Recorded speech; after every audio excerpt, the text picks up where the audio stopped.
Hey guys, my name is Robert Strada. Today I'm going to teach you, just going to show you my opinion on the 13 best books on confidence. Why am I even doing this? It's because in order to develop the confidence that I've gotten throughout my life and my journey, there are people that have done it way, way better than me. And there's many books and many resources out there, and you could waste a lot of time either, number one, doing it alone, or number two, going about it the wrong way and looking at the wrong resources. So, by the end of this video, I'm going to show you why these are very good, and you're just going to get my opinion on this. So, we're going to go and jump right into it. I'm not going to waste any time. The first book, as far as how to get extremely good confidence, is The Art of Extraordinary Confidence by Aziz Azipurra. It's not even on there, but I remember his name. So he is a doctor, he has an MD, and the book, basically, it's my favorite because it will help you identify your fears, which is the number one energy that you're going to have every day in your entire life, is fear. Yeah. And it doesn't just teach you how to handle it, how to use all of the manners of fear and energy so that way you could have the best confidence possible. I'm not going to do an amazing job talking about other people's books, but we're going to be building a foundation of very solid confidence with this one specifically. One of the favorite parts of this book is he has something called the 4 levels of asks. There's your very low level asks, there's medium level asks, there's high asks, and then there's identity changing asks. So I want you to think of level 4 asks as there is a 95% chance of them saying no. And his theory was that if you make more level 4 asks, which have a huge probability of rejection, your confidence will grow extremely exponentially. And there's a tactic.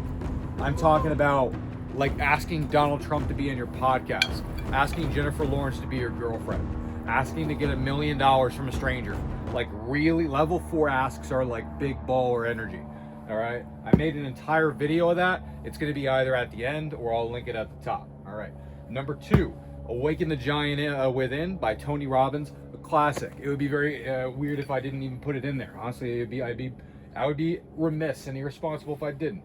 Why? It is all around best, all right, for forging your mind, for getting your mind organized and optimized. The book has many different ways of organizing your mind and compartmentalizing and thinking about things in the right way than you would initially think prior to investigating it, all right? This is a formula Tony has. You are going to make decisions. Those decisions are going to lead to actions. Those actions are going to form your identity. And through that identity, you're going to have or not have confidence, all right? Tony Robbins is the grandfather of self-confidence and self-talk. I think that would be honestly number 1. But this one is just so big baller, I had to put it as number 1. Number 3, these are all competing, by the way. Relentless by Tim Grover. I am not over exaggerating when I tell you that I've read that book probably at least 20 times. I potentially have read it 30 times. All right. Why? Because it made me a competitor. I read that book and I was like, dude, if I could, you'll know if you read that book. I was like, if I could just brainwash myself to think like a cleaner, like my entire life would be different. And I read that book like for a year, 20, 30 times. Most people statistically, I think half, if not like it's like 80% of people don't even read a single book after high school, like 80, 90% of people. All right, I read one book 30 times, so I don't really know where that puts me, but the competitor mindset is going to fix your confidence, all right? You have to understand that what I'm doing is I'm not just like pulling out the root, all right? This is why therapy fails. Therapy is you're going every day and you're talking about being a victim. I'm a victim. Let me tell you about why I'm a victim. Big old capital V on my forehead, victim, all right? This is going to replace it with something that's positive. You can't just have a vacuum.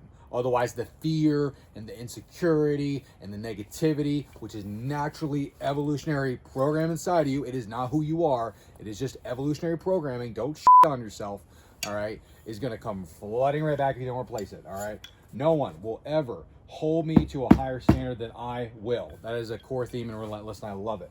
All right, number 4, The Warrior Poet Way. This is by John Lovell. Again, his name I forgot to write up here, but I know the author very well. There's a bunch of squirrels running up on me. Bro, what's up, homie? I got a bat. Hold up.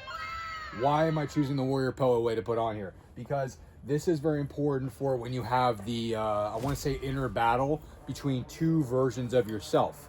okay? You have the warrior and then you have the poet. It's the warrior poet way.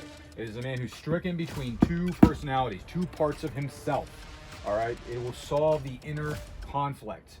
Part warrior, part artist. Part of you wants to be the masculine, dominant man who's a fighter. Because as a man, again, this video, it's for everybody, but I'm not gonna lie, I am a man. I do not, shout out to my ladies, I do not have the experience of being a female in this life. I can only speak from a man's perspective. As a man, you want to dominate, conquer, you have a masculine part of you that wants to be competitive, and you want to be the best at whatever you do. And if you don't, I don't even know why you even watch a video like this. I definitely don't want to associate you, okay? But you also have another part of you which is loving, and you want to have kids, and you want to paint like Bob Ross, and you want to be a good person and joke with your buddies, you know? And there's that other part of you, the soft part, and that teaches you how to do both. All right, so number 5 is the War of Art. This is a little bit on the same note. This is Steven Pressfield. This is when you have like this, you find it hard to wake up every day, which is gnawing at your confidence. This helps him realize that you're basically ignoring your purpose. You're ignoring your purpose, and you have something called resistance, all right? And the resistance is gonna be a thing that eats away at your life and allows you to not get at your goals. And that is the enemy. And it is an external force, right? It is not you. It's an external force that is internal. All right, you gotta read the book in order to know what the I'm talking about. You have a gnawing internal purpose, and you're a victim of resistance. So, number 6, Can't Hurt Me by David Goggins. Very stereotypical one to put on there. If you know who David Goggins is, the reasoning why is you have the perspective of what another human being is capable of. Some other books that you might want to put on there, I think, are like Cameron Haynes' books.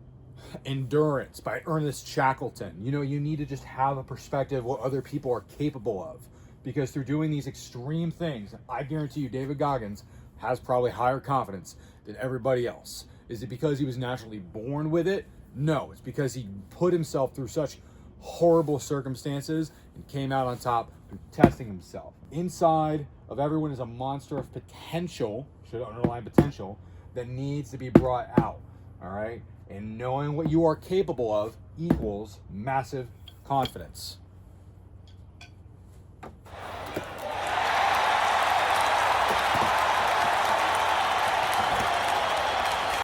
Number 7 is The Champion's Mind by Jim Afremal. All right, don't even know if I'm saying that right, to be fully honest with you. But the reason why is to, again, implant the right mindsets. We're not just like taking. You need to implant the right stuff.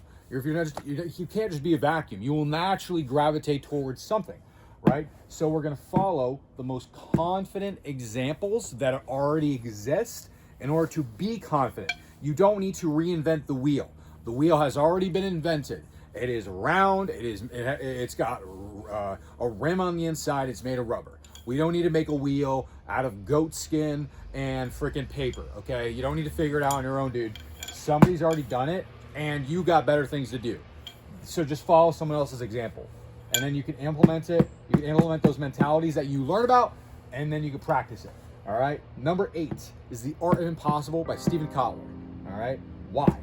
Because it's going to, again, show you what is possible, but most importantly, the biggest thing that the book will go over is not only how to break beliefs, but mostly the flow state of mastery. Once you get very good at a subject and you've been doing it for a while, you enter a flow state, which is the most euphoric feeling in the world.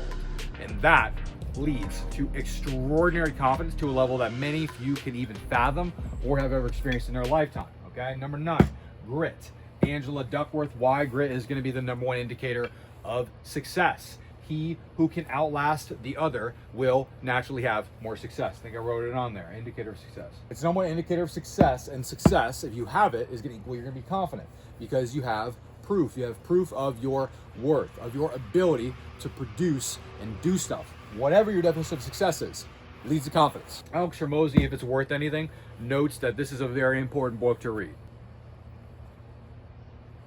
Number 10, Mastering Fear by Brandon Webb. All right, the reason why I put it on here is, again, because of fear and the fact that it's from a Navy SEAL.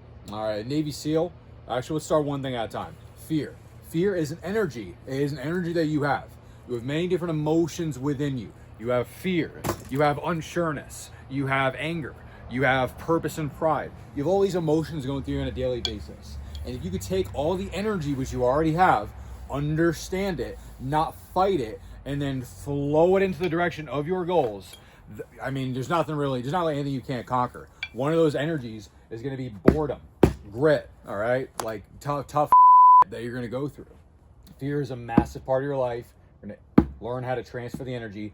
And let me tell you something about Navy SEALs. I tried out to become a Navy SEAL. I was in the Navy. I got hurt. I tore my meniscus. I tore my, I broke my femur and I tore my meniscus, rotator cuff, chest, back. AC joint went separated. So yeah, I've been messed up. I've seen what they do. It's pretty. I met tons and tons of Navy SEAls. Let me tell you something. It's some scary Buds is super duper scary. All right. Number 11 is the Marshmallow test by Walter Mischel. Why? Because you need to learn to trust yourself and to trust what you say you're going to do and to not break the promises that you have to yourself. That will lead to extraordinary confidence. If your word is bond, especially to yourself, you say, I'm going to run a mile today, and then you run that mile. I'm going to do a 5-day fast, and I do a 5-day fast. I am going to call that contact or that prospect, and I'm going to do it. I'm going to walk up to that girl. I'm going to ask for her number, regardless of the reaction, and I'm going to do it. Okay? And that leads to self-trust and the marshmallow effect. All right? Why do you think addicts hate themselves? They hate themselves because they can't control themselves. And they don't have any self-control. So they're like, dude, I can't trust myself. So I lose all my confidence. More self-control equals more confidence, more success, which more success equals more confidence, as I just said on number 9. All right, now number 12, Bulletproof Confidence, Patric King. This one's kind of more of a classic-ish for me. This was the first book this was the first book I ever read on literally self-confidence. I think I read it when I was, 18, 17, when I started really getting into books. In his philosophy here, I'm paraphrasing, confidence is the absence of internal threat, not the presence of bravado. It's a bit more on the stoic side. Be confident on your internal state, and the external world will not be able to affect you. A bit of stoicism. Honestly, I should have put Marcus Aurelius in there somewhere, to be honest. Yep. But this is the list I chose. I'm telling you why. Number 1, number 13, not number 1. Number 13, Think Big by Donald Trump. The reason why is that your results and hence your confidence are constrained by the size of what you allow yourself to consider possible. If you, let's say you're losing, you need to take action in order to hit your goals. You don't have confidence in yourself to take a certain amount of action. Another great book to put on there might be the 10X Rule by Grant Cardone. If you think big, you're like, holy guacamole, I'm thinking really big now. That means I have to take way more action than I originally thought I needed to take. Okay? Which means that all of a sudden, it's funny how it works. You're not going to get tired as easy because your goal is so big. You naturally knew you had to take this amount of action. So let's say that you've been lifting 30 pounds your whole life, right? When you lift 35 pounds, it's going to be pretty heavy. But all of a sudden, when now you've been lifting 100 pounds for a year or two, and then you need to lift 30 pounds again, it's going to be pretty easy. That is why you need to think big. And it makes you feel everything flows the right way. You're like, dude, what is the saying? I may not land on the stars, but at least I can land on the Eiffel Tower, all right? If you shoot for the stars, you'll at least land really, really high. Personally, it'd be really cool to hit the stars too. All right, again, why am I choosing these? I want to attack the root source, and once I attack the root source, I want to replace it, implement the best mindset. And I told you earlier, the reason why therapy fails, and AA as well, trust me, is that therapy is like you're going every day, you're like, I'm a victim. This is why everything's so horrible. Got it. Why don't you take this big old buttload of pills and call me in the morning, okay? Same with AA. AA is you're going in every day and you're like, I'm an addict. If I were to flip this board around and I'm going to point to Tony Robbins, he says that your identity is everything. Don't identify yourself as an addict. I understand the reasoning behind it, okay? Like, I am not in control of my addiction, which is true, okay? Unless you have all the right things flow in your mind, and you'll have certain neurological processes flowing through your mind for the rest of your life because you've been addicted, maybe you have an addictive personality, but you can't identify with being an addict. So this is the reason why I chose these books. This would be nothing unless you actually watch a video on how to properly implement confidence, which I believe is the reason why you watch it in the first place. So please click this playlist, or YouTube will recommend you the next best video based on all of your watch history combined. And guys, please, thank you so much.